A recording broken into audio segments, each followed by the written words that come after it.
ان الحمد للہ نحمده ونستعینه ونستغفره ونعوذ باللہ من شرور انفسنا ومن سیئات اعمالنا من يهده اللہ فلا مضل له ومن يضلل فلا هادی له واشهد ان لا الہ الا اللہ وحدہ لا شریک له واشهد ان محمدا عبدہ ورسولہ اما بعد فإن خیر الحدیث کتاب اللہ وخیر الہدی ہدی محمد صلی اللہ علیہ وآلہ وسلم وشر الامور محدثاتها وکل محدثۃ بدعہ وکل بدعۃ ضلالہ وکل ضلالۃ فی النار۔ اعوذ باللہ السمیع العلیم من الشیطان الرجیم من ہمزہ ونفخہ ونفثہ بسم اللہ الرحمن الرحیم۔ رب اشرح لی صدری ویسر لی امری واحلل عقدۃ من لسانی یفقہوا قولی۔ بسم اللہ الرحمن الرحیم۔ ان اللہ وملائکتہ یصلون علی النبی یا ایہا الذین آمنوا صلوا علیہ وسلموا تسلیما۔ اللہم صل علی محمد وعلی آل محمد کما صلیت علی ابراہیم وعلی آل ابراہیم انک حمید مجید۔ اللہم بارک علی محمد وعلی آل محمد کما بارکت علی ابراہیم وعلی آل ابراہیم انک حمید مجید۔ اللہم ربنا آتنا فی الدنیا حسنۃ وفی الآخرۃ حسنۃ وقنا عذاب النار۔ لا الہ الا انت سبحانک انی کنت من الظالمین۔ حسبنا اللہ ونعم الوکیل۔ یا حی یا قیوم برحمتک استغیث ولا حول ولا قوة الا باللہ العلی العظیم۔ ربنا آتنا من لدنک رحمۃ وہیئ لنا من امرنا رشدا۔ آمین ثم آمین۔ الحمدللہ آج 3 نومبر 2019 کو سنڈے کے دن بمطابق 5 ربیع الاول 1441 ہجری میں ہماری قرآن کلاس نمبر 3 انشاءاللہ ہوگی، جس میں ہم انشاءاللہ قرآن حکیم کے تعارف کے اعتبار سے جو میں نے علمی پوائنٹس آج تک ڈسکس کیے ہیں، یعنی 20 پچھلی 2 کلاسوں کے اندر، اس سے آگے ہم انشاءاللہ اس کو لے کے چلیں گے، علمی پوائنٹ نمبر 21 سے آن ورڈ۔ علمی پوائنٹ نمبر 21 وہ ہے میرے بھائیوں، قرآن حکیم عربی ادب کی جس کیٹیگری میں فال کرتا ہے اسے ہم کہتے ہیں خطبے کا سٹائل۔ قرآن حکیم اس طرح کی کتاب نہیں ہے جیسا کہ آپ کوئی بھی دنیاوی رائٹر آپ دیکھیں گے، جب کتاب لکھتا ہے تو وہ چیپٹرز بناتا ہے، ایک مقدمہ لکھتا ہے، پھر آگے ایک ترتیب کے ساتھ چیزوں کو مختلف چیپٹرز کے اندر ایڈریس کرتا ہے، جیسے ونس اپون اے ٹائم والا سٹائل ہے، اور اس میں ایک ربط پایا جاتا ہے۔ اس طرح کا ربط قرآن حکیم میں نہیں پایا جاتا جہاں تک چیپٹرز کی ترتیب کا تعلق ہے۔ البتہ چونکہ قرآن حکیم کا جو سٹائل ہے وہ ایک یونیک سٹائل ہے، اور اسے عربی میں آپ سمجھ سکتے ہیں کہ خطبے کا سٹائل ہے۔ آپ یہ کہہ سکتے ہیں کہ قرآن حکیم collection of divine origins of almighty Allah ہے، اللہ تعالیٰ کے خطبات، تقریروں کا مجموعہ ہے۔ ہر سورت ایک کمپلیٹ تقریر ہے، چاہے وہ مختلف اوقات میں نازل ہوئی، لیکن اگر آپ اس خطبے کو پورے کی پوری سورت کو ایز اے خطبہ دیکھیں گے تو آپ کو اس میں ایک مرکزی ٹاپک نظر آئے گا۔ جیسے ہمارے خطبہ حضرات بھی، چاہے وہ مذہبی لیڈرز ہوں یا پولیٹیکل لیڈرز ہوں، جب بھی تقریر کرتے ہیں تو ان کا ایک مرکزی ٹاپک ہوتا ہے، اس ٹاپک کے ارد گرد ساری گفتگو چلتی ہے۔ اس ٹاپک کو جب سٹارٹ کرتے ہیں تو ایک تمہید ہوتی ہے، اس کے بعد پھر کچھ مثالیں بھی ادھر ادھر کی بیان کی جاتی ہیں تاکہ جو خطیب ہے وہ اپنے مخاطب کو اپنی طرف اٹریکٹ کر سکے حالات حاضرہ کے پوائنٹ آف ویو سے۔ اور پھر جب خطبہ کنکلوڈ ہونے لگتا ہے تو جو سب سے زیادہ مرکزی ٹاپک ہے اس کو دوبارہ سے ایڈریس کیا جاتا ہے، کیونکہ بات کنکلوڈ ہو رہی ہوتی ہے۔ چونکہ قرآن حکیم اللہ تعالیٰ کے خطبات کا مجموعہ ہے، 114 خطبے ہیں، 114 صورتیں جو ہیں، اس کو ذہن میں رکھ کے قرآن حکیم کو پڑھیں گے تو پھر آپ کو بات سمجھ آئے گی کہ یہ سٹائل کیوں ہے۔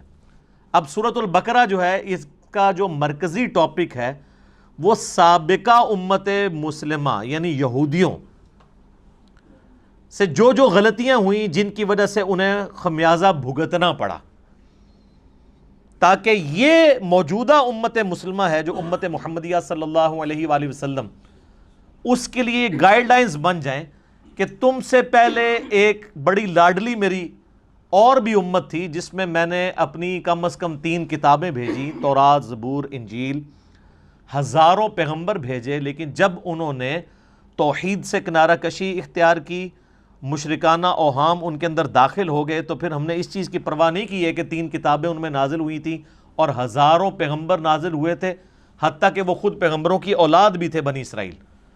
پھر ضربت علیہم الذلہ والمسکنہ، پھر ہم نے ان کے اوپر ذلت اور مسکنت مسلط کر دی، اور اس میں بھی ٹاپ آف دا لسٹ بنی اسرائیل کو، یہودیوں کو ایڈریس کیا گیا۔ اس سے اگلی سورت سورہ آل عمران کے اندر مرکزی طور پر ایڈریس کیا گیا ہے کرسچنز کو، اور مضامین بھی بیان ہوئے ہیں لیکن مرکزی ٹاپک یہ ہے۔ اس لیے آپ دیکھیں جتنی بھی صورتیں ہیں ان کا آغاز بھی بڑا جاندار ہوتا ہے۔ سورۃ البقرہ ہی دیکھ لیں، الف لام میم ذالک الکتاب لا ریب فیہ، یہ وہ کتاب ہے جس میں شک کی کوئی جگہ نہیں ہے۔ اس کا صحیح ترجمہ ہے اس میں شک کی جگہ ہی نہیں ہے۔ ھدی للمتقین، ان لوگوں کے لیے ہدایت ہے جو ڈر جانے والے ہیں، یعنی جو زندگی میں اپنی عقل استعمال کر کے ایک دفعہ ضرور اس رزلٹ پہ پہنچتے ہیں کہ ساری کی ساری کائنات جس نظام کے تحت چل رہی ہے وہ نظام کسی کے بنانے سے بنا ہے۔ God is the only explanation of all the physical phenomena in this universe۔ اس کائنات میں ہونے والے ہر فزیکل فینومینا کے پیچھے خدا ہے، اللہ ہے۔ پھر وہ ڈر جاتے ہیں کہ وہ اللہ جس نے ہماری مرضی کے بغیر ہمیں پیدا کیا ہے، وہ ہمارے ساتھ کچھ بھی کر سکتا ہے، اس کی طرف رجوع لاتے ہیں، غیب پر ایمان لاتے ہیں، نماز پڑھتے ہیں، اس کے دیے ہوئے رزق میں سے اس کی راہ میں خرچ کرتے ہیں۔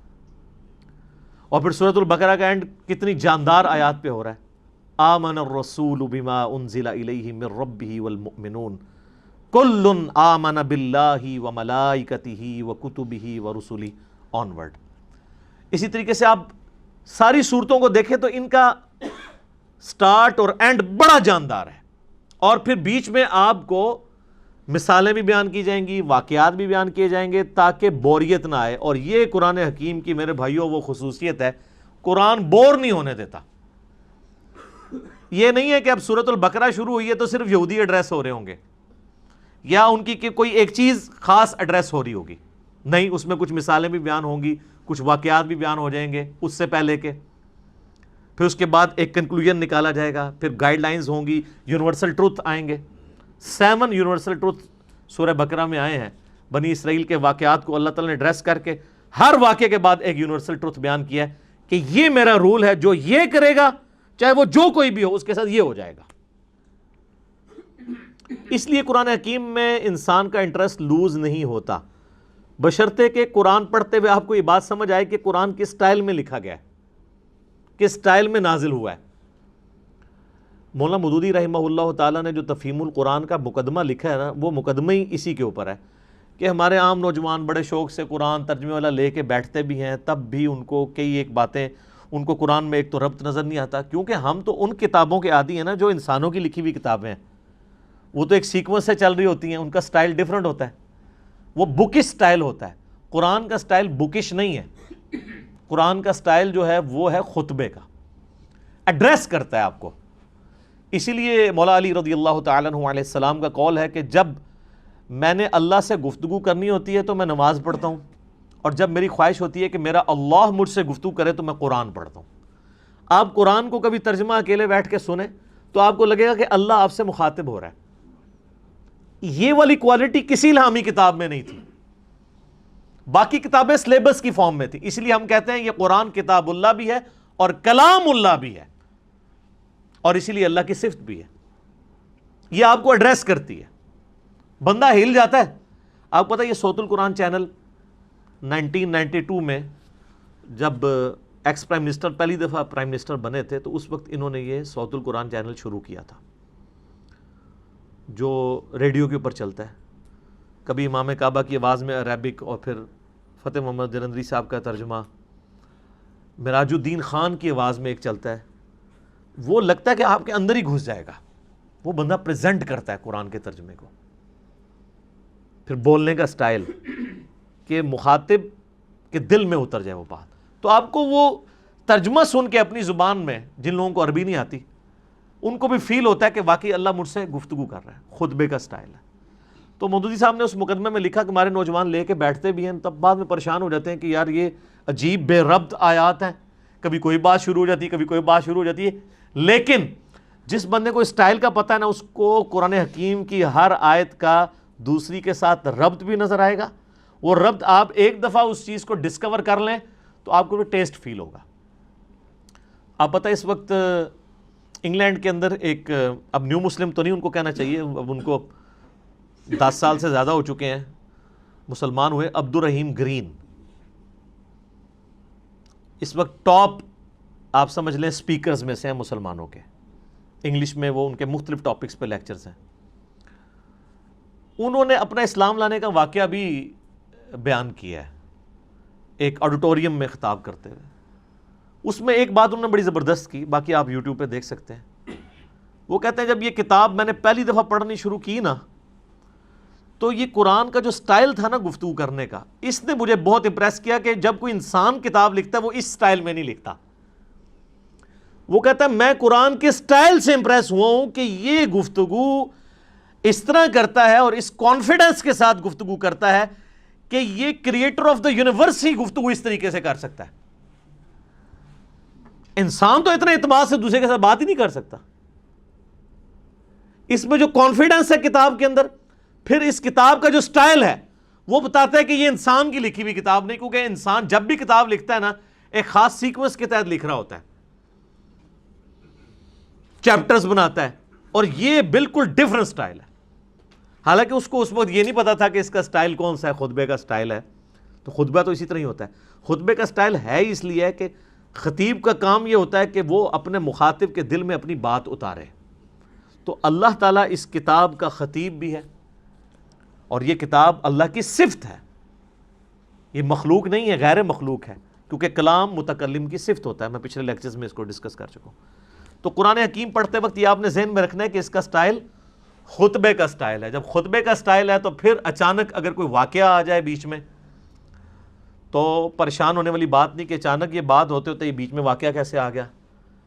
پھر اچانک آپ دیکھتے ہیں خطیب بھی جب بیان کر رہا ہوتا ہے, آپ آج کل کے پولیٹیکل لیڈرز کو دیکھ لیں, جب وہ گفتگو کرتے ہیں کسی خاص ٹاپک پہ بات کر رہے ہوتے ہیں, اچانک کرتے کرتے کوئی ماضی کا واقعہ یاد کرتے ہیں, پھر ساتھ ہی جو سامنے بیٹھے ہیں ان سے بھی مخاطب ہو کے کوئی ادھر چیز دیکھنے والی ہوتی ہے آئیڈینٹیفائی کرنے لی, وہ فوراً آئیڈینٹیفائی کرتے ہیں, پھر اپنے موضوع کی طرف واپس آتے ہیں. یہ سٹائل قرآن کا ہے.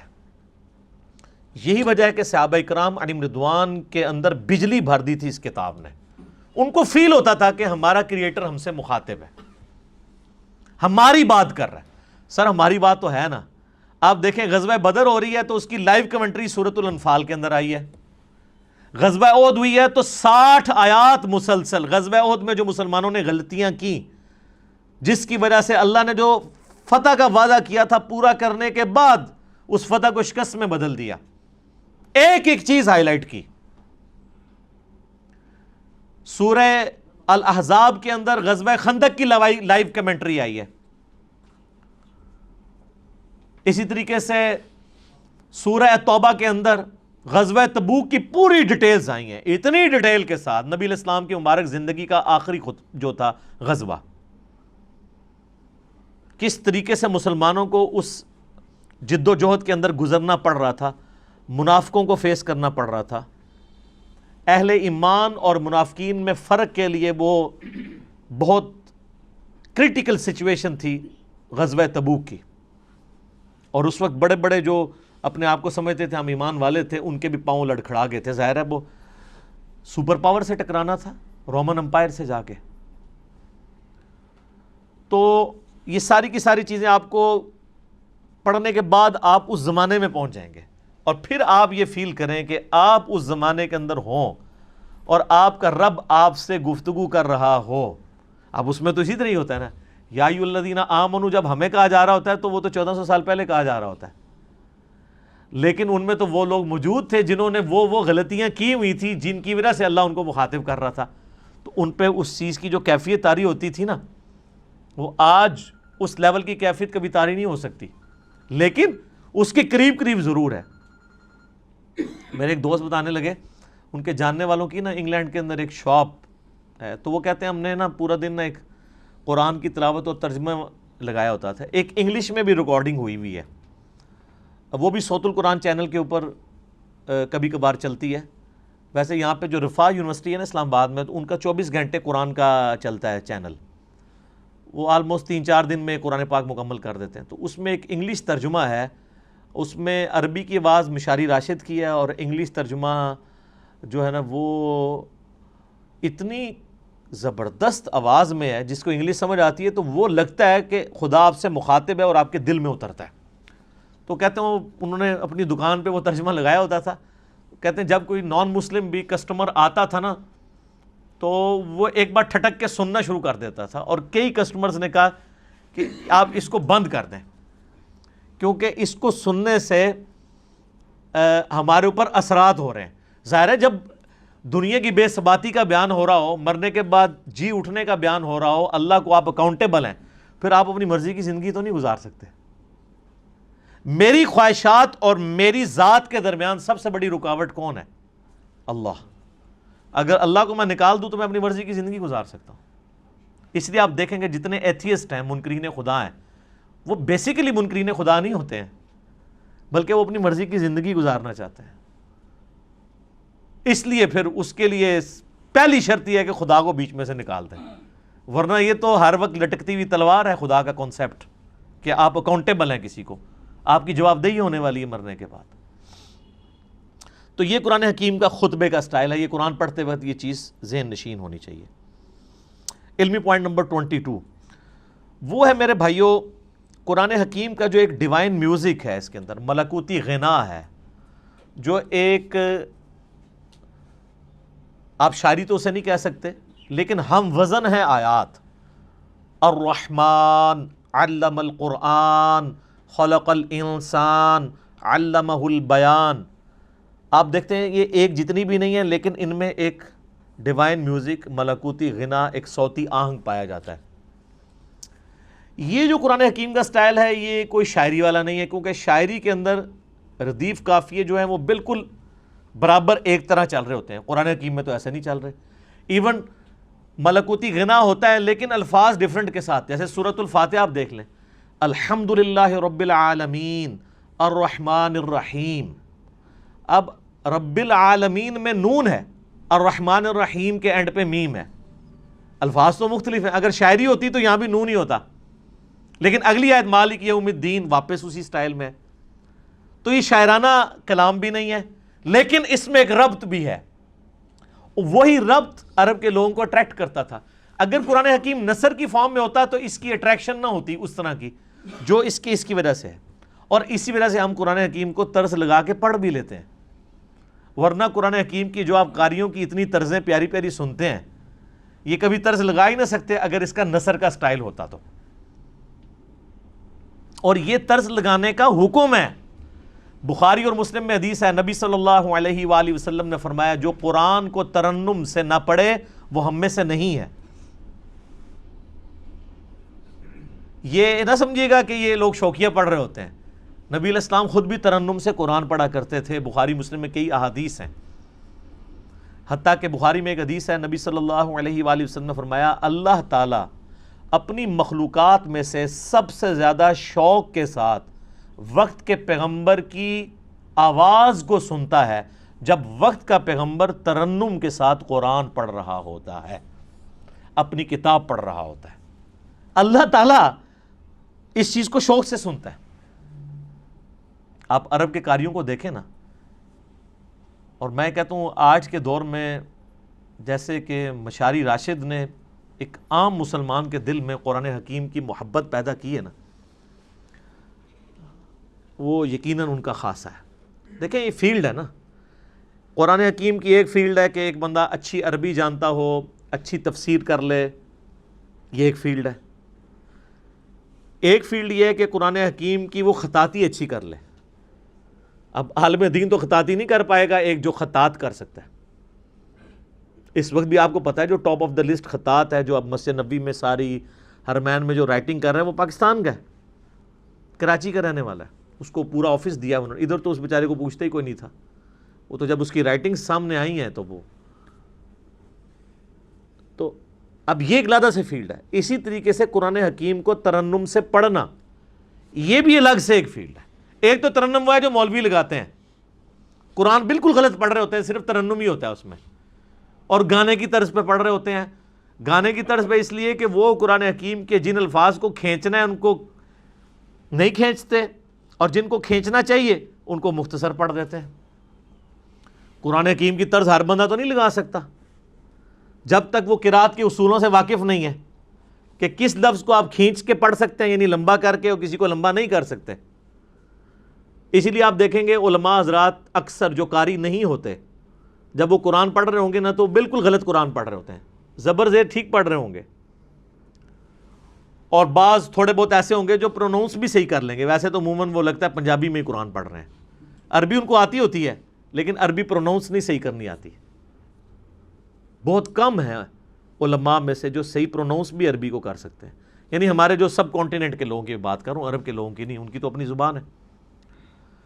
پھر وہ جب طرزیں لگانا شروع کرتے ہیں تو ان کو پتہ ہی نہیں ہے کہ وہ کون سے الفاظ کھینچ رہے ہیں، وہ کھینچنے بنتے بھی ہیں کہ نہیں، اور بعض اوقات وہ بعض ایسے الفاظ کو کھینچ دیتے ہیں کہ مطلب ہی الٹ ہو جاتا ہے۔ مثلا یہ جو لفظ ہے لام زبر لا، اگر لام کے اوپر زبر کے ساتھ لام زبر لا پڑھا جائے تو اس کا مطلب ہوتا ہے یقیناً، ضرور، بالضرور، جیسا کہ سورہ التکاثر میں آتا ہے ثم لتسألن یومئذ عن النعیم، ثم لتسألن، لام زبر لا، پھر اس قیامت کے دن ضرور تم سے پوچھا جائے گا ان نعمتوں کے بارے میں جو دنیا میں تمہیں اللہ نے دی تھی۔ لیکن اگر آپ اس کو طرز لگاتے ہوئے ثم لا تسألن، لا کو ذرا سا لمبا کر دیا تو لا کا مطلب کیا ہے؟ نہیں۔ اب یہ لام نہیں کھینچا جا سکتا۔ اچھا، اس ترنم کو برقرار رکھنے کے لیے عربی میں آپ کو یہ بھی اجازت ہوتی ہے عربی زبان میں کہ آپ مد عارض کر سکتے، عارضی مد بھی کر سکتے ہیں، یعنی مد وہاں پہ موجود نہیں ہے لیکن طرز بنانے کے لیے آپ مد خود انٹروڈیوس کروا سکتے ہیں بیچ میں، لیکن ہر لفظ کے اوپر نہیں، حروف مدہ کے اوپر، جس طرح یا مدہ ہے، واو مدہ ہے، الف مدہ ہے۔ جیسے ہم سورۃ الفاتحہ آپ دیکھتے ہیں، میری بھی قرات کہ یہ ایک چڑھی ہوئی ہے، تو اس میں اب جب ترنم سے پڑھ رہا ہوتا ہوں تو آپ اگر قرآن کھول کے دیکھیں گے تو وہاں تو مد نہیں پڑی ہوئی، لیکن اس مد کو میں خود بنا رہا ہوتا ہوں، وہ عربی رول کے تحت۔ ایک تو سورۃ الفاتحہ کے اینڈ پہ مد آتی ہے نا، وَلَا الضَّالِّينَ، وہ تو لکھی ہوئی ہے، لیکن اس سے پہلے جو ہم پڑھ رہے ہوتے ہیں، اعوذ باللہ من الشیطان الرجیم، الحمد للہ رب العالمین، ابھی جو میں نے کھینچا ہے یہ ہے نہیں ہے، لیکن اس کے بغیر یہ ترنم بن نہیں سکتا۔ الرحمن الرحیم مالک یوم الدین ایاک نعبد و ایاک نستعین۔ تو یہ جو کھینچنے والی چیز ہوتی ہے نا، یہ اس کے ترنم پیدا کرنے کے لیے، اور یہ عربی لنگوسٹک کے مطابق ہے۔ اذان میں بھی آپ دیکھیں، اذان میں جہاں کھینچ سکتے ہیں وہیں کھینچ سکتے ہیں۔ اذان پڑھتے ہوئے کیا آپ کہتے ہیں؟ اللہ اکبر، اللہ اکبر۔ اب اس میں کھینچی دو ہی جگہ گئی ہے، اللہ، لام کھڑی زبر والی۔ اب اکبر لفظ ہے، اس کو تو میں کھینچ نہیں سکتا، اکبر یہ نہیں پڑھ سکتا، یہ اکبر ہی رہے گا۔ اشہد ان لا الہ الا اللہ، اب یہ اللہ اتنا لمبا کھینچ دیا، یہی کھینچ سکتا ہے. تو آپ باقی دعاؤں میں بھی دیکھیں کتنے ربط ہیں. یہ جو ہم قنوت وتر میں دعا پڑھتے ہیں، حسن ابن علی کو نبی علیہ السلام نے سکھائی تھی اپنے نواسے کو جامعہ ترمذی میں. اللہم اہدنی فی من ہدیت وعافنی فی من عافیت وتولنی فی من تولیت وبارک لی فی ما اعطیت وقنی شر ما قضیت. دیکھا کیسی ٹون ہے اس میں، دعاؤں میں بھی آپ کو نظر آئے گی. قل اعوذ برب الفلق من شر ما خلق ومن شر غاسق اذا وقب. لمبائی ڈیفرنٹ ہو گئی ہے لیکن اس کی جو ملکوتی غنا ہے وہ برقرار ہے. اصل بعض صورتیں ایسی ہیں جن میں جو شاہکار ہیں عربی لنگوسٹک کا، سورہ مریم آپ دیکھیں کہ اس کے جو ہر آیت کا اختتام ہو رہا ہے وہ کتنے مشکل الفاظ پہ، تشدید والے الفاظ ہیں، ہر ایک لفظ کے اوپر شاد آ رہی ہے. کمال نہیں ہے؟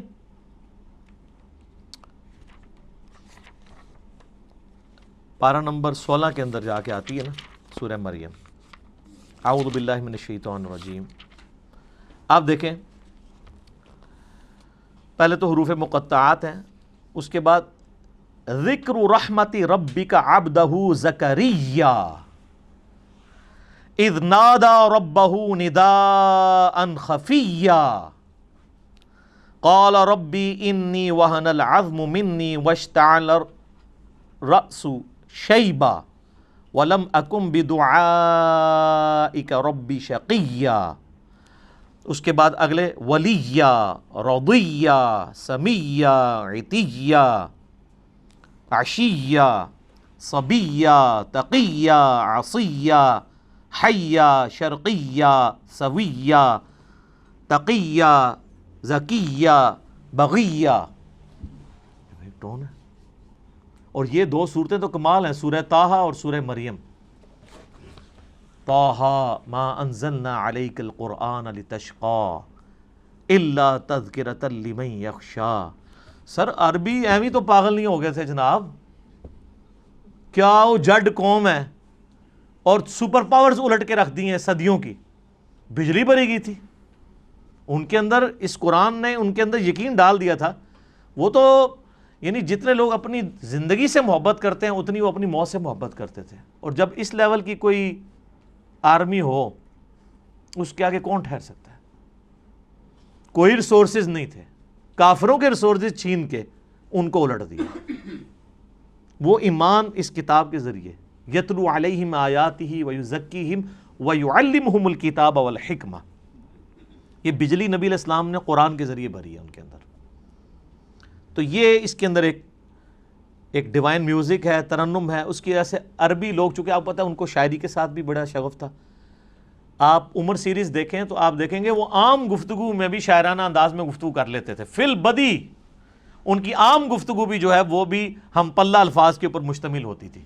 اسی لیے وہ نان عربز کو اجمی کہا کرتے تھے. یہ تو گونگے ہیں، ہمارے سامنے بول ہی نہیں سکتے، حالانکہ خود چٹے ان پڑھ تھے، علم کوئی نہیں تھا لیکن زبان کے ماسٹر تھے. تو اللہ نے ان کا وہی غرور توڑا کہ ان کو زبان پہ ناز تھا. اللہ نے ایسی کتاب دی کہ شعراء نے بھی اپنے کلام پھاڑ دیے.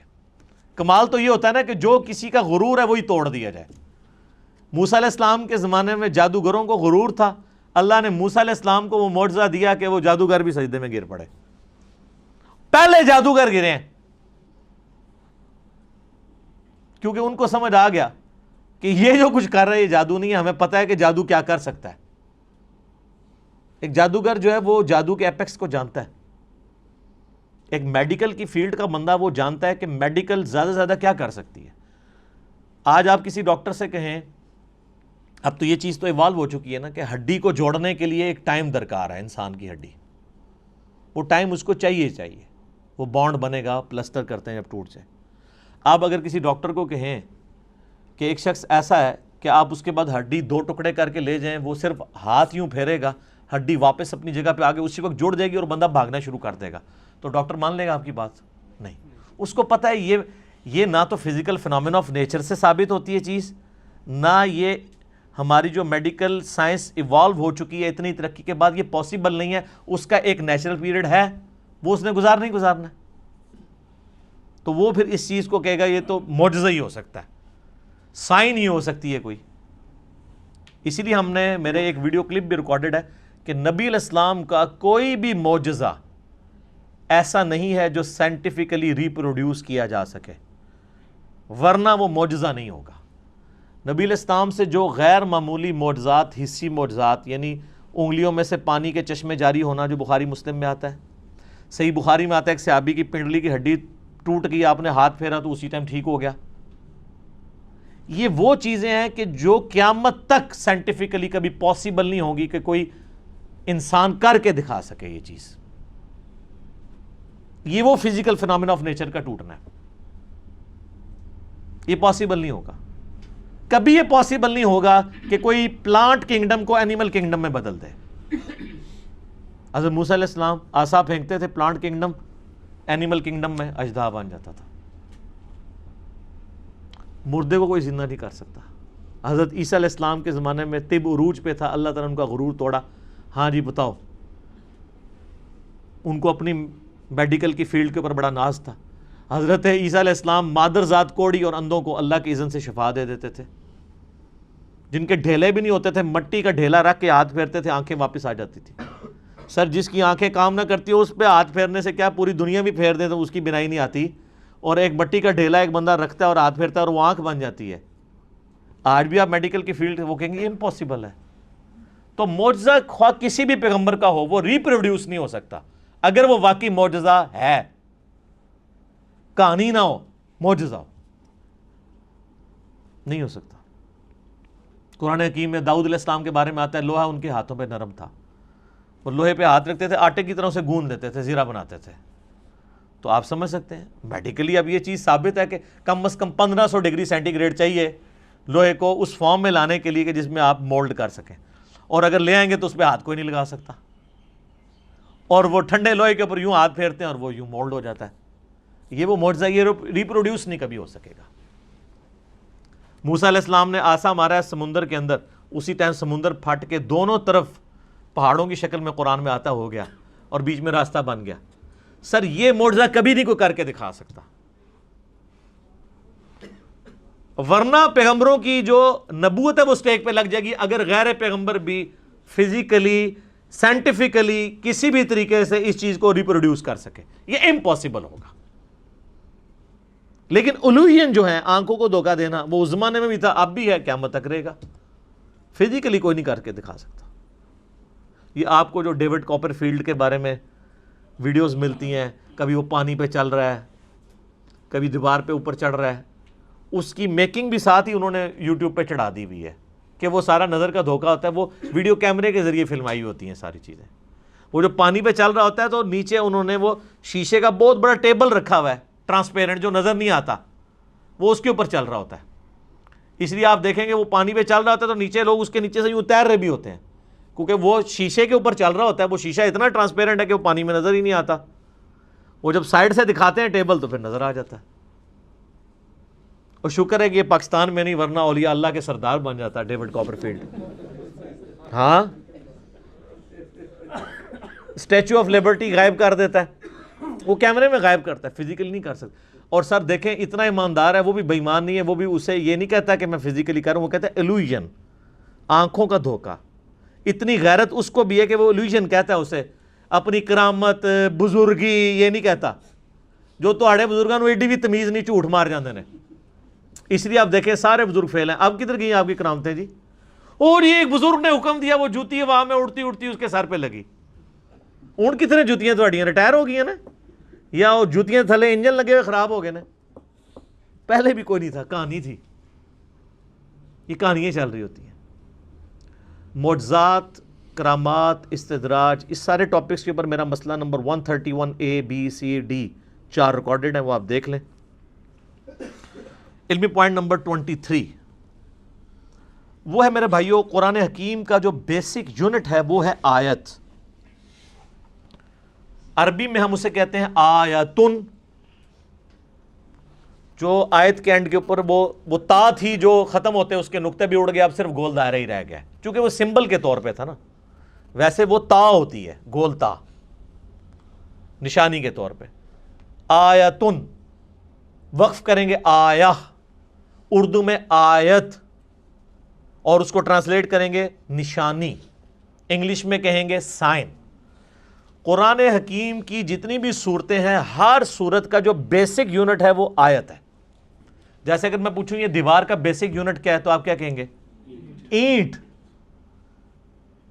یہ دیوار ہے, اس کے اوپر 1200 اینٹیں لگی ہوئی ہیں, اور 1200 اینٹوں کو مینیجبل فارم میں جوڑنے کے بعد ایک دیوار مکمل ہوتی ہے. اس طرح قرآن حکیم میں ہر صورت کی آیات ہیں جن کو اللہ تعالیٰ نے وحی کے ذریعے نبی علیہ السلام کو تعلیم فرمایا. اس کی ترتیب توقیفی ہے, اور قرآن حکیم میں کم سے کم آیات جو ہیں وہ 3 ہے صورت کی. کوئی قرآن حکیم میں صورت ایسی نہیں جس کی 3 سے کم آیات ہوں.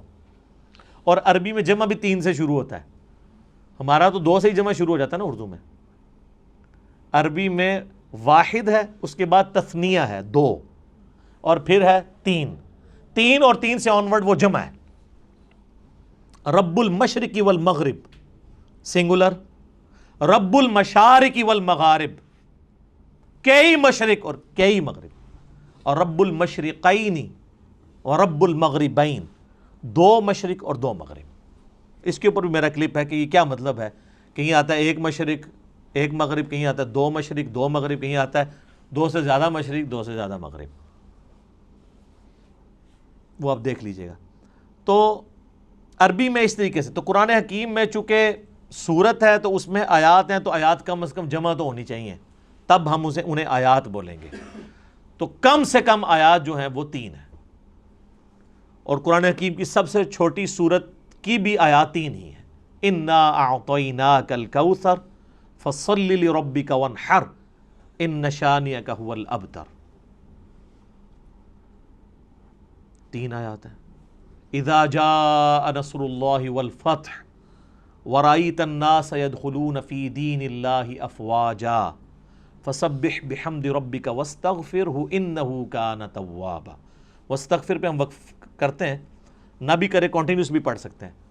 یہ 3 آیات ہیں, 3 سے زیادہ ہی ہیں, کم نہیں ہے. اور قرآن حکیم کی سب سے چھوٹی آیت کون سی ہے؟ سورہ الرحمن کی ایک آیت ہے, مدھامتان فبأی آلاء ربکما تکذبان. ایک لفظ کے اوپر پوری آیت ہے. اور قرآن حکیم کی سب سے لمبی آیت آیت دین ہے جو سورۃ البقرہ کے اندر آئی, اور اس کے بعد پھر آیت الکرسی ہے 255 نمبر آیت. اب آیت الکرسی آپ دیکھیں اتنی لمبی ہے, اس کی کئی چھوٹی آیتیں بن سکتی ہیں, اور اس میں ربط بھی ہے. اللہ لا الہ الا هو الحی القیوم لا تأخذہ سنۃ ولا نوم, یہ 2 آیتیں بن سکتی تھی. لہ ما فی السماوات وما فی الارض, تیسری آیت بن سکتی تھی. من ذا الذی یشفع عندہ الا باذنہ یعلم ما بین ایدیہم وما خلفہم ولا یحیطون بشیء من علمہ الا بما شاء وسع کرسیہ السماوات والارض ولا یؤودہ حفظہما وہو العلی العظیم. اتنی لمبی یہ آیت ہے, اس کے ٹکڑے ہو سکتے تھے. یہ پوری کی پوری ایک آیت ہے. یہ ہمیں کس نے بتایا؟ نبی صلی اللہ علیہ وآلہ وسلم نے. اور نبی علیہ السلام کو اللہ تعالیٰ نے وحی کے ذریعے یہ بات بتائی ہے. لہٰذا قرآن حکیم کی جو آیات ہیں یہ بھی وحی کے ذریعے بتائی گئی ہیں کہ یہ آیت ہے, یہ آیت ہے, یہ آیت اتنی لمبی ہے, یہ چھوٹی ہے. بعض اوقات آپ دیکھیں گے کہ آیات, آپ وہ 2 آیتیں دیکھیں تو وہ ایک آیت بھی بن سکتی تھی, لیکن اسے سپلٹ کر کے 2 آیات بنایا گیا. حروف مقطعات ہی آپ دیکھیں, کئی جگہ حروف مقطعات کی پوری آیت بنتی ہے, اور کئی جگہ وہ ایک آیت کے ساتھ جز کے طور پہ ہوتی ہے. اب یہ صحابہ کرام نے اجتہاد سے نہیں کیا, یا کسی کاتب کی مرضی سے نہیں ہوا, بلکہ یہ اللہ تعالیٰ نے وحی کے ذریعے اپنے محبوب صلی اللہ علیہ وآلہ وسلم کو تعلیم فرمایا. اور ساتھ یہ بھی یاد رکھیے گا کہ آیات کی دو اقسام ہیں قرآن حکیم میں. ایک آیات وہ ہیں جو محکمات ہیں اور دوسری ہیں جو متشابہات ہیں. سورہ آل عمران کی 7 نمبر آیت ہے جس میں اللہ تعالیٰ نے خود یہ بیان فرمایا کہ ہم نے جو آپ کی طرف قرآن نازل کیا ہے اس کی آیات دو قسم کی ہیں. ایک تو محکمات ہیں اور وہ کتاب کی جڑ ہے. محکمات کیا؟ جن میں حکم نازل ہوئے ہیں. جیسے حکم ہے کہ ایک اللہ کو ایک مانو، پیغمبروں پر ایمان لاؤ، کتابوں پر لاؤ، فرشتوں پہ لاؤ، آخرت پر لاؤ ایمان، نماز قائم کرو، زنا سے بچو، چوری سے بچو، ماں باپ کے ساتھ حسن سلوک کرو. جتنے اللہ کے احکامات ہیں یہ محکم آیات ہیں. اور قرآن نے کہا کہ یہ ام الکتاب ہے، کتاب کی ماں ہے، جڑ ہے. اور پھر کہا گیا دوسری جو قسم ہے وہ ہے متشابہات. سورہ آل عمران آیت نمبر 7. میں ٹائم بچانے کے لیے عربی اس کی اسکپ کر رہا ہوں، ڈائریکٹ اردو میں بات کر رہا ہوں. اور کہا گیا وہ متشابہات جو ہیں ان کی جو تعویل ہے وہ صرف اللہ کے علم میں ہے، اور اہل ایمان صرف ان پر ایمان لاتے ہیں اور اس کی تعویل کو اللہ کے سپرد کرتے ہیں، اور پھر اللہ سے یہ دعا کرتے ہیں کہ جو کچھ اس کتاب میں نازل ہوا ہم اس پر ایمان لاتے ہیں. اور پھر وہ کہتے ہیں ربنا لا تزغ قلوبنا بعد اذ ہدیتنا وہب لنا من لدنک رحمہ انک انت الوہاب آمین. اے رب ہمارے دلوں کو ٹیڑھا مت کرنا بعد اس کے کہ تو نے ہمیں ہدایت عطا فرمائی، اور ہمیں اپنے پاس سے رحمت عطا فرما، اے عطا فرمانے والے. تو متشابہات کی وہ تفصیل میں نہیں پڑھتے، اور قرآن میں کہا گیا انہی آیات میں کہ جو ان متشابہات کے پیچھے پڑھتے ہیں ان کے دل ٹیڑھے ہو چکے ہیں، کیونکہ ان کا سلوشن ہمارے پاس موجود نہیں ہے. یہ نہ سمجھیے گا کہ ان کا مطلب ہی کوئی نہیں پتا کسی کو. صرف متشابہ عربی میں کہتے ہیں ریزیمبلنس والی چیزیں. مثلا جنت کے بارے میں جتنی باتیں ہیں یہ متشابہات ہیں کہ جنت میں نعمتیں ملیں گی، حوروں کا کنسیپٹ ہے. اب دنیا میں اس کی مثال آپ من و ان تو پیش نہیں کر سکتے، دنیاوی عورتیں تو اس کی مثال نہیں ہو سکتی، لیکن دنیاوی عورتوں کو اللہ تعالیٰ نے ایک ریزیمبلنس کے طور پر دنیا میں ماڈل کے طور پہ پیش کیا ہے کہ بس جس طرح یہ ہے ایسے ہی حوریں بھی ہوں گی. لیکن وہ کیسی ہیں؟ وہ سورہ سجدہ میں ہے کہ جو اللہ نے تمہارے آنکھوں کی ٹھنڈک چیزیں نعمتیں چھپا رکھی ہیں وہ کوئی اس کو امیجن بھی نہیں کر سکتا. بخاری مسلم میں ہے کہ نہ کسی کے دل میں ان کا کھٹکا بھی گزرا ہے کبھی، نہ کسی آنکھ نے دیکھی، نہ کان نے سنی، نہ کسی کے دل پہ کھٹکا گزرا جو اللہ نے جنت میں نعمتیں تیار کر رکھی ہیں، لیکن اس کی مثالیں بیان کی جاتی ہیں. اسی طریقے سے کہا گیا شہید زندہ ہے لیکن تمہیں شعور نہیں ہے. کہہ دیا نا بھئی زندہ کیسے ہے؟ مرا ہوا ہے، اٹھ نہیں سکتا، قبر سے باہر نہیں نکل سکتا. یہ متشابہ آیات ہے کہ وہ آخرت کی زندگی ہے، اس پہ دنیا کے رولز اپلائی نہیں ہوتے. اچھا قرآن بار بار کہہ رہے ہیں کہ تمہیں شعور نہیں ہے. ہمارے مسلمانوں نے جس چیز سے منع کیا تھا شعور نہیں ہے، انہوں نے الٹا شعور بنایا اور کہا جی زندہ ہے تو زندہ سے تو ہم مانگ بھی سکتے ہیں، تو اسی لیے ہم جا کے مردوں سے مانگتے ہیں. تو اس پہ پھر میں ہی پھکی دیتا ہوں کہ یہ زندہ بندے میرے پاس بیٹھے ہوئے ہیں 70-80 کے قریب، میں کسی سے بھی پانی مانگوں مجھے دے دے گا. آپ ذرا اپنے والے زندہ سے ذرا مانگو نا کہ چلو قبر کے اندر سے کوئی ہاتھ باہر نکال کے بتا دے. اگر آپ یہی رول لگا رہے ہو پھر آپ کو ماننا پڑے گا کہ یہ زندگی اور وہ زندگی اور. اس زندگی میں سانس کی ضرورت ہے، کھانے پینے کی ضرورت ہے اور رفع حاجت کرنے کی ضرورت ہے. اس زندگی میں ان چیزوں کی ضرورت نہیں ہے. تو جب شعور ہی نہیں، متشابہات ہیں اس کے پیچھے پڑے ہوئے ہیں. اور بخاری مسلم میں حدیث ہے تم دیکھو جب کوئی شخص قرآن کی متشابہ آیات کے پیچھے پڑا ہوا ہے تو جان لو یہ وہی بدبخت اور گمراہ شخص ہے جس کے بارے میں قرآن میں اللہ نے کہا ہے کہ ان کے دل ٹیڑھے ہو چکے ہیں. اور اہل ایمان کی نشانی ہے ربنا لا تزغ قلوبنا بعد اذ ہدیتنا. تو یہ متشابہات اور محکمات پہ بھی میرا ایک کلپ ریکارڈڈ موجود ہے جس میں میں نے ڈیٹیل کے ساتھ اس کے اوپر ڈسکشن کی تھی. علمی پوائنٹ نمبر 24 وہ ہے میرے بھائیوں قرآن حکیم کی آیات مل کر ایک مکمل صورت بناتی ہیں، جس کا کچھ حصہ میں پہلے ڈسکس کر چکا کہ قرآن حکیم میں کم از کم 3 آیات والی ایک صورت ہے. سورۃ الکوثر، سورۃ النصر اور بھی سورۃ العصر میں بھی 3 آیات ہیں، کم سے کم 3، زیادہ سے زیادہ سب سے زیادہ سورۃ البقرہ میں 286. تو آیات مل کے مکمل صورت بناتی ہیں. بیسک یونٹ آیت اور اس کا مکمل جب خطبہ ہوتا ہے تو وہ صورت. علمی پوائنٹ نمبر 25 وہ ہے میرے بھائیو، قرآن حکیم میں کل 114 صورتیں ہیں جن کی ترتیب توقیفی ہے۔ نبی علیہ السلام نے بتایا ہے کہ پہلی سورت الفاتحہ ہے، دوسری سورت البقرہ ہے، تیسری سورہ آل عمران ہے، چوتھی سورہ نساء ہے، پانچویں سورت المائدہ ہے، چھٹی جو ہے وہ سورت الانعام ہے، آنورڈ کرتے کرتے 12 نمبر سورت الاخلاص ہے، 113 سورت الفلق ہے اور 114 سورت الناس ہے۔ یہ ساری کی ساری ترتیب اس کی صورتوں کی یہ توقیفی ہے، نبی علیہ السلام کے بتانے پر موقوف ہے اور وہ وحی کے ذریعے بتائی گئی ہے۔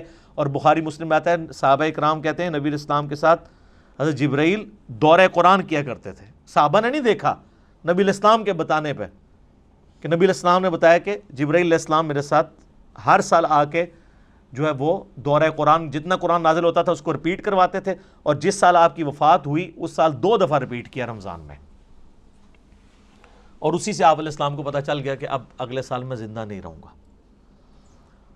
تو نبی علیہ السلام نے اس کی ترتیب کو بھی انشور کیا ہے، وہی ترتیب جو لوح محفوظ میں ہے، جو ہمارے پاس مصحف میں ہے۔ اگرچہ یہ ترتیب نزول نہیں ہے لیکن اللہ کے ڈیوائن علم میں یہی ترتیب ہے، سرکمسٹانسز کے اوپر قرآن نازل ہوا، اور آج جو ہمارے پاس یہ ترتیب ہے یہ نبی علیہ السلام کے بتانے پر موقوف ہے۔ علمی پوائنٹ نمبر 26 وہ ہے میرے بھائیوں، قرآن حکیم کل 5 طرح کے ٹاپکس کی کیٹیگری میں فال کرتا ہے، اگر بڑی بڑی کیٹیگریز بنائی جائیں۔ اس کے اوپر پوری ایک کتاب لکھی ہے شاہ ولی اللہ دہلوی نے، الفوز الکبیر فی اصول التفسیر، اللہ کا بہت بڑا کرم، کامیابی اللہ کی طرف سے اصول تفسیر کے اوپر۔ اس میں انہوں نے یہ دعویٰ کیا ہے کہ اللہ تعالیٰ نے مجھ پہ یہ حقیقت کھولی ہے کہ قرآن حکیم کی آیات 5 طرح کی کیٹیگریز میں فال کرتی ہے۔ اب یہ اس طرح کی قرآن حکیم میں کئی ایک انویشنز ہیں جو ہمارے پرانے بزرگوں نے نہیں کی ہیں، آج کل کے لوگوں نے کی ہیں۔ جیسا کہ آپ دیکھ رہے ہیں کہ میں نے بتایا بھی تھا کہ قرآن حکیم میں جو سورۃ الحدید ہے وہ جس نمبر کے اوپر آ رہی ہے اٹامک نمبر بھی وہی ہے۔ اب اس پرانے زمانے میں تو اٹامک نمبر نہیں ہوا کرتے تھے، یہ ہر آنے والے زمانے میں، یہ حروف ابجد کے اوپر میرا ایک کلپ دیکھ لیں، اس میں نے ڈیٹیل سے یہ بتائی، تو یہ چیزیں آپ کو نظر آئیں گی۔ وہ ہر زمانے میں جو بندہ قرآن پہ محنت کرے گا اس کے اوپر ٹروتھ ریویل ہوگا۔ قرآن حکیم میں آیات جوڑوں کی شکل میں نازل ہوئیں صورتیں، پرانے بزرگوں سے آپ کو اس طرح کی چیزیں نہیں ملیں گی۔ لیکن یہ حمید الدین فراہی رحمہ اللہ تعالیٰ، جو ڈاکٹر اسرار صاحب کے آپ سمجھ لیں دادا استاد تھے، انہوں نے پہلی دفعہ یہ ٹروتھ ریویل کیا کہ قرآن حکیم کی ہر صورت کا کوئی نہ کوئی جوڑا ہے۔ کچھ تو ہمیں پتہ ہی ہے، سورۃ الفلق، سورہ جو ہے وہ سورہ ناس، یہ مطلب جوڑا ہے دونوں کا، لیکن جو بیچ میں کی صورتیں انہوں نے پھر بتایا کہ واقعی وہ جوڑے ہیں، جیسے مرد و عورت کا جوڑا ہوتا ہے اس طرح ریسیپروکل پایا جاتا ہے صورتوں کے اندر۔ سورہ بقرہ اور سورہ آل عمران بھی جوڑا ہے، ایک یہودیوں کو ایڈریس کرتی ہے، دوسری عیسائیوں کو ایڈریس کرتی ہے۔ تو اس طرح کئی ایک صورتیں جو جوڑوں کی فارم میں، یہ ٹروتھ بال میں ریویل ہوا ہے۔ بل یہ الفوز الکبیر فی اصول تفسیر کا اردو ترجمہ بھی آ چکے، آپ پڑھیں۔ 5 کیٹیگریز انہوں نے بیان کی ہیں۔ نمبر 1 علم الاحکام، یعنی قرآن حکیم کی آیات احکام سے ریلیٹڈ ہوں گی، نماز، روزہ، حج، زکوٰۃ، عقائد، یہ ساری چیزیں علم الاحکام میں آتی ہیں۔ نمبر 2 علم المخاصمہ، مخاصمہ کہتے ہیں جھگڑا کرنے کو، علمی جھگڑا، یعنی جو منکرین خدا ہیں یا جیوز اور کرسچنز ہیں، ان کے جو لیم ایکسکیوزز ہیں ان کے علمی جوابات دیے گئے ہیں، تو یا آیات اس کے اوپر مشتمل ہوں گی۔ نمبر 3 التذکیر بالموت، موت کو یاد کروا کے کہ تمہیں مر کے کسی کے پاس پہنچنا ہے اور آخرت کی زندگی میں دنیا کی زندگی کا جواب دینا ہے، اس کو کہتے ہیں التذکیر بالموت، نصیحت کرنا موت کو یاد کروا کے۔ اس کے اوپر آیات، اب یہ تو قرآن پاک میں بڑا مین ٹاپک ہے۔ قرآن حکیم کے اگر 2 مین ٹاپک دیکھے جائیں تو عقیدہ توحید اور دوسرا ہے دنیا کی بے ثباتی، دنیا سے بے رغبتی۔ چوتھی کیٹیگری انہوں نے کہا التذکیر بآلاء اللہ، اللہ کی قدرت کی بڑی بڑی نشانیوں کے ذریعے اللہ اپنا تعارف کرواتا ہے. جتنے فزیکل فینومینا آف نیچر اس میں ڈسکس ہوئے ہیں، سائنٹیفک فیکٹس ڈسکس ہوئے ہیں، اس کا شاہکار آپ کو سورۃ النحل نظر آئے گی، سورہ روم نظر آئے گی، سورہ الرحمن نظر آئے گی. اس میں تو یہ لفظ بھی آ گیا ہے فَبِأَيِّ آلَاءِ رَبِّكُمَا تُكَذِّبَانِ، جس کا ترجمہ اکثر مولویوں نے غلط کیا ہوا ہے. تم اپنے رب کی کون کون سی نعمتوں کو جھٹلاؤ گے؟ حالانکہ نعمت خود عربی کا لفظ ہے. مودودی صاحب نے اس کا ترجمہ صحیح کیا ہے، تم اپنے رب کی قدرت کی کون کون سی نشانیوں کو جھٹلاؤ گے، کیونکہ دوزخ کی آیات کے بعد بھی پھر یہ آیت ریپیٹ ہوتی ہے. تو دوزخ کیا نعمت ہے؟ وہ ترجمہ کرنے والے کو بھی نہیں سمجھ آئی. تو اعلیٰ کا مطلب ہوتا ہے قدرت کی بڑی بڑی نشانی. تو دوزخ اللہ کی قدرت کی نشانی تو ہے جس طرح جنت ہے. تو مودودی صاحب ہر دفعہ جب آیت آتی ہے نا، یہ والی آیت، تو اس کے سیاق و سباق کے اعتبار سے اس کا ترجمہ کرتے ہیں، کیونکہ عربی بڑی ورسٹائل زبان ہے. عربی میں ایک لفظ اگر سیاق و سباق میں آپ مختلف جگہ بیان کریں گے تو وہ اپنا وہ والا مطلب بیان کرے گا. اگر میں آپ کو کہوں مسجد الحرام اور کہوں ولد الحرام، زمین آسمان کا فرق ہے. حرام دونوں جگہ ہی موجود ہے. مسجد حرام جس کی حرمت ہے، عزت ہے، اور ایک وہ حرام ہے جو ہم حرام کہتے ہیں، زنا حرام، چوری حرام. اب یہ حرام اور ہے. آپ کے حساب سے تو اس کا نام مسجد حلال ہونا چاہیے تھا، حلال مسجد. تو اڈی مسجد ادھر منہ کر کے نماز پڑھ دو تو نہ ہی حرام ہے، لیکن حرام عربی والا ہے. حرمت کی جگہ جہاں پہ آپ اللہ کی حدود کو توڑیں گے تو وہ بڑا جرم ہوگا ایز کمپیئر ٹو اور جگہوں کے. اس کی حرمت اللہ نے رکھی ہے، عزت رکھی ہے، لفظ ایک ہی ہے، لیکن دونوں جگہ مختلف معنی دے رہا ہے. تو اس طرح فَبِأَيِّ آلَاءِ رَبِّكُمَا تُكَذِّبَانِ کا ترجمہ بھی مختلف جگہ مختلف آئے گا. اور پانچویں کیٹیگری ہے التذکیر بأیام اللہ، اللہ تعالیٰ کے فیصلوں کے بڑے بڑے جو دن ہیں ان کے ذریعے ڈر سنانا. اور یہ بھی قرآن پاک کا بڑا مین مضمون ہے. اگلی انبیاء کی جو امتیں ان کا ذکر کر کے اللہ تعالیٰ نے پھر فیصلہ سنا. اچھا، یہ سارے الفاظ قرآن میں موجود ہیں. فَذَكِّرْهُمْ بِأَيَّامِ اللَّهِ، یہ اللہ تعالیٰ نے حضرت موسیٰ علیہ السلام کو کہا کہ اپنی امت کو ڈراؤ اللہ کے بڑے دنوں سے. بڑا دن کون سا؟ جس میں بڑا فیصلہ ہوا. 10 محرم کا دن بڑا دن تھا جس میں یہ فیصلہ ہوا کہ فرعون کو ڈبویا جائے گا اور بنی اسرائیل کو نجات دی جائے گی اس کے ظلم سے. بخاری مسلم میں آتا ہے نا کہ یہودی اس دن روزہ رکھتے تھے کہ فرعون کو ڈبویا گیا. پھر نبی علیہ السلام نے امت کو حکم دیا کہ تم 9 اور 10 دو روزے رکھو. اس پہ ڈیٹیل میرا کلپ موجود ہے، آج میں اس کی طرف نہیں جاتا. قوم عاد جس دن ہلاک ہوئی وہ اللہ کی قدرت کی یعنی آپ ایگزیکیوشن کا ایک بہت بڑا دن ہے. ہماری امت میں فتح مکہ کا دن ایام اللہ میں سے ہے. غزوہ بدر کا دن ایام اللہ ہے، اللہ کے فیصلے کا دن ہے.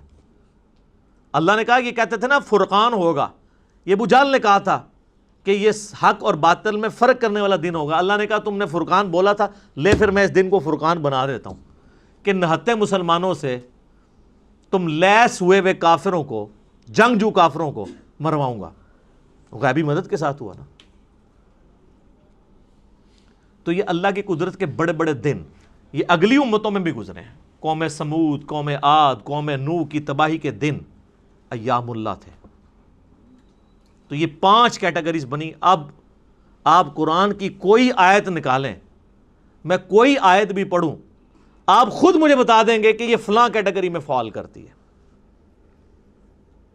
اگر میں کہوں ان اللہ وملائکتہ یصلون علی النبی یا ایھا الذین آمنوا صلوا علیہ وسلموا تسلیما اللہم صلی علی محمد وعلی آل محمد، یہ آیت کس کیٹیگری میں فال کرتی ہے؟ تو آپ کہیں گے یہ علم الاحکام والی کیٹیگری میں فال کرتی ہے،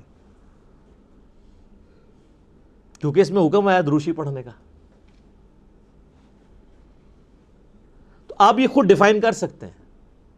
کوئی بھی آیت آپ کنسیڈر کریں گے آپ فوراً پہنچ جائیں گے یار یہ آیت فلاں کیٹیگری میں فال کرے گی. افلا یعلم اذا بعثر ما فی القبور وحصل ما فی الصدور. کتنا ان آیات کے اندر زور ہے. یہ التذکیر بالموت ہے کہ مرنے کے پاس تمہیں بعد اپنے رب کے حضور پیش ہونا ہے. اس کیٹیگری میں فال کرتی ہے. اور اسی طریقے سے آپ سورہ رحمان شروع کریں, اللہ کی قدرت کی نشانیاں. سورۃ النحل میں اللہ تعالیٰ نے کہا ہم نے شہد کی مکھی کے اوپر بھی یہ وحی کی ہے اور اس کو ہم نے راستے دکھائے ہیں کہ پھولوں کا رس چوس اور یہ سب کچھ. اس طرح کی جتنی چیزیں ہیں. سورۃ البقرہ میں آیا آسمان سے بارش کا برسنا, زمین سے سبزے کا نکلنا. یہ آیات جتنی ہیں کس کیٹیگری میں فال کرتی ہیں؟ التذکیر بآلاء اللہ, اللہ کی قدرت کی بڑی بڑی نشانی ہے. اور اس طریقے سے سورہ المائدہ کے اندر, سورہ نساء کے اندر, سورۃ البقرہ کے اندر اللہ تعالیٰ جو کرسچنز کو, جوز کو جواب دیتا ہے. سورہ مائدہ میں اللہ تعالیٰ فرماتا ہے نا کہ عیسیٰ کی مثال تو اللہ کے ہاں آدم کی سی ہے. آدم کو تو تم بھی اللہ کا بندہ ہی مانتے ہو, حالانکہ اس کی تو نہ ماں تھی نہ باپ. عیسیٰ کا باپ نہیں تھا تو اس کو تم نے خدا بنا لیا. جس کی ماں بھی نہیں تھی, باپ بھی نہیں تھا, اس کو تو تم بھی بندہ مان رہے ہو. اب یہ مخاصمہ کیا نا, جھگڑا کیا علمی, جس کو میں اینٹی وینم پھکی والی بات کرتا ہوں, الزامی جواب. یہ علم المخاصمہ ہے. ٹھیک ہو گیا جی. ابھی 26 پوائنٹ ہوئے ہیں جی, 14 ابھی بھی باقی ہیں. تو ہو سکتا ہے کہ چوتھا 5واں لیکچر بھی اس پہ ہو. اب ہمارا ٹائم پورا ہو چکا ہے. اللہ تعالیٰ سے دعا ہے جو حق بات میں نے کہی اللہ تعالیٰ ہمارے دلوں میں راسخ فرمائے. اگر جذبات میں میرے منہ سے کوئی غلط بات نکل گئی تو اللہ تعالیٰ ہمیں معاف کر دے, ہمارے دلوں سے محو بھی کر دے. اللہم صلی علی محمد وعلی آل محمد کما صلیت علی ابراہیم وعلی آل ابراہیم انک حمید مجید. اللہم بارک علی محمد وعلی آل محمد کما بارکت علی ابراہیم وعلی آل ابراہیم انک حمید مجید. اللہ تعالیٰ ہمیں اس دعوت حق کو دوسرے بھائیوں تک پہنچانے کی توفیق عطا فرمائے. سبحانک اللہم وبحمدک اشہد ان لا الہ الا انت استغفرک واتوب الیک وما علینا الا البلاغ المبین. جزاکم اللہ خیرا.